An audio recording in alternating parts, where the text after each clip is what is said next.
Thanks for watching. My name is Shegun Johnson. Once in a while, I do come your way to inform you some tenets of democracy. And I just feel it's very important right now to see the direction the Nigerian democracy is going. If care is not taken, Nigeria is sliding towards totalitarianism, which means is a government where oppositions are not permitted, they're not allowed, or they are rubbished. We have found in the last few years how there was no opposition from the legislature, how there's no opposition from political parties because they were not just supported by the system. We need to be very clear that democracy thrives on other opposition views so that the government can think better than what they're doing. And this is what I mean. In every democracy, power is balanced by the different arms of the government. That is the executive, where we have the presidency and the cabinet ministers. Their powers are curtailed by the execution of the constitutional procedures, and they're given their job by the National Assembly that will make laws and supervise that those laws, when they're executed, they are properly executed. So this is what I mean. When money is to be spent in a country like Nigeria, it has to be properly appropriated, and a bill of appropriation is passed into an act, and the various committees will look after the implementation of the Appropriation Act. The judiciary is there to say that nobody should overstep the boundary that has been given by the law. And in Nigeria, we have seen that the legislature has been marooned, maligned, and squeezed to the point that it hardly gives any serious oversight to the executive. And this is a sign of totalitarianism. The judiciary is also, to a very large extent, in the pockets of the executive. This is a sign of totalitarianism. And what does a totalitarian state mean? Let's try and break it down so that everyone will open their eyes as we slide into totalitarianism. Is a kind of government that does not tolerate opposition and any different opinion. Any different opinion is seen as an enemy of the state, which is not supposed to be so. If you look at the United Kingdom, part of the government, that is the legislature, they have the opposition within the agency of government. They are in the House of Commons speaking against the government so that they could have a better policy statement. It's not there to destroy the system, but there to profile another view so that there could be a better thesis out of the sentences that is being used.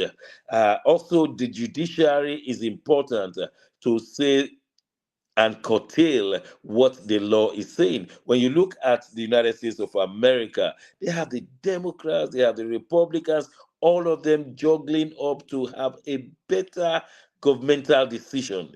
They are not enemies of the state. In Nigeria, where there is an opposition, especially within the agency of the government, like the National Assembly, such people are seen as the enemy of the state, and they try to either banish such people or corrupt them by giving them substantial amount of money they could not refuse, thereby not having any form of opposition within the government.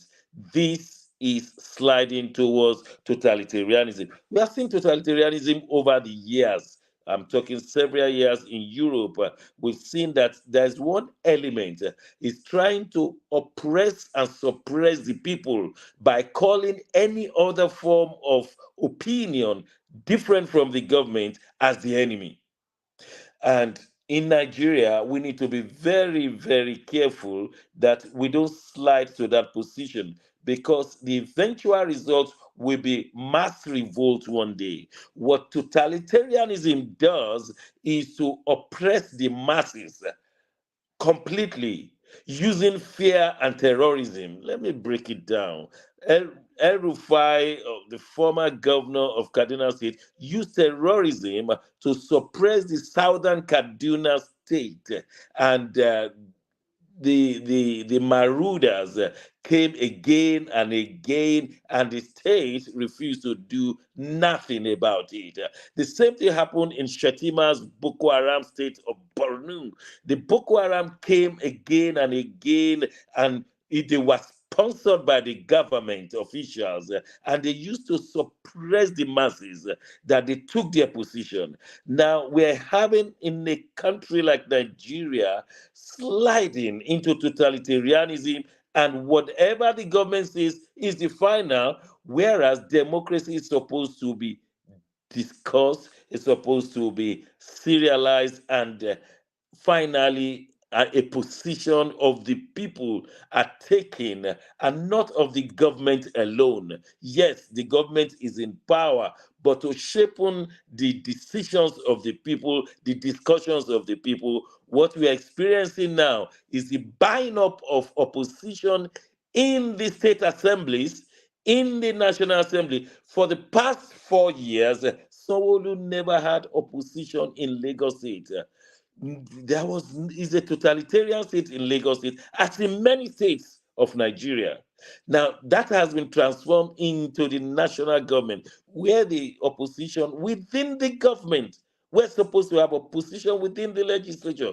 They have been maligned or corrupted to the point that Nigeria is sliding to a totalitarian state. And there is a danger in that.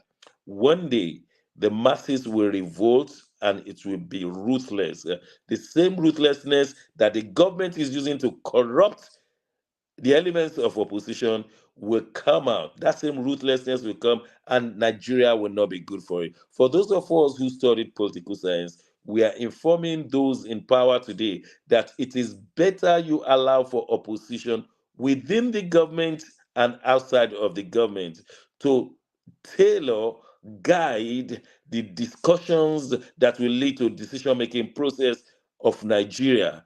Otherwise, when the thing will boomerang, it will not look like Nigeria we have ever envisaged. This is democracy talk.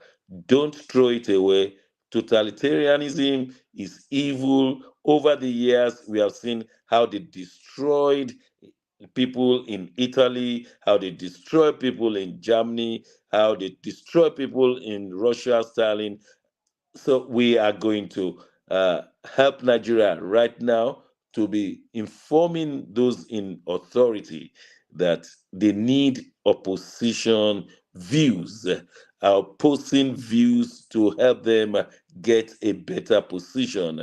We wish Nigeria the very best. My name is Sheikh Johnson. Feel free to comment. Until next time, I come your way. This is Democracy Talk.